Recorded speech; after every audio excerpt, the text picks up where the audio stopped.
Here we have the SawStop 10-inch contractor saw. This table saw is used by constructors to make precise, safe cuts on the wood they are working with. Before we get into how to use the saw, let's look at some of the key features of the tool.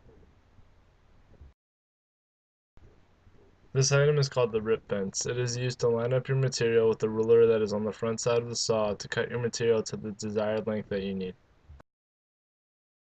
This next feature is called the miter gauge. It can be adjusted to push your material through at any angle that you would like it to be cut at, rather than cutting the wood straight on. Here we have the blade and the blade cover. The most unique part about this tool is that if your hand or finger accidentally touches the blade will sense the moisture from your skin and stop within milliseconds to prevent any serious injury to the person making the cut. Next, we have the simple stop and start lever. Once the saw is plugged in, you simply pull the lever towards yourself to start the blade and push it back in to stop the blade. This first crank that you see here is located on the front of the saw and it is used to adjust the height of the blade. When cutting your material, you want the blade to be approximately 1/8 of an inch above the top of the material you're cutting. Next crank is located on the right side of the saw and is used to adjust the angle at which the blade lies if you would like to make an angled cut on your wood.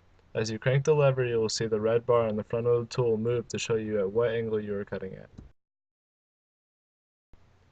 Finally, we have the push stick. This piece is used to push the wood through the blade if the measurement of the cut would require your hand to get too close to the blade.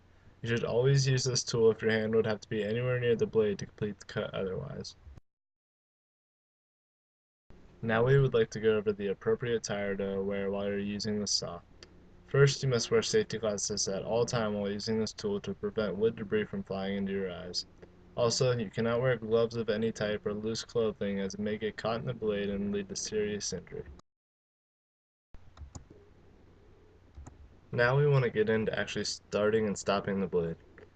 First, you're going to want to plug the blade into a power source with the power cord. You're going to want to wait till the red light stops flashing, signaling that it's okay to turn the blade on. To turn the blade on, you'll pull the lever towards yourself. You'll let the blade get up to speed, let the RPMs get all the way up before actually cutting material. Then you'll push it back in to stop the blade, and you'll wait till the green light stops flashing to start the blade again. Once it stops flashing, you're okay to start the blade again.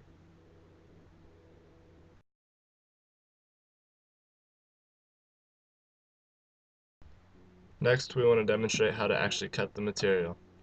First, you'll line your rip fence up where you need it to get the proper measurement on the material you're about to cut. After that, you'll grab the power cord and plug the saw in to give it power.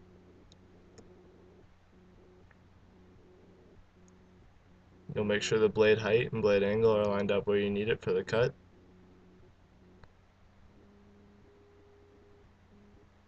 At that point, you could actually turn the blade on.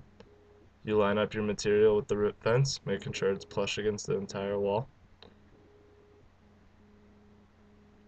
You'll grab your push stick if necessary, and push the material through the blade, making the proper cut.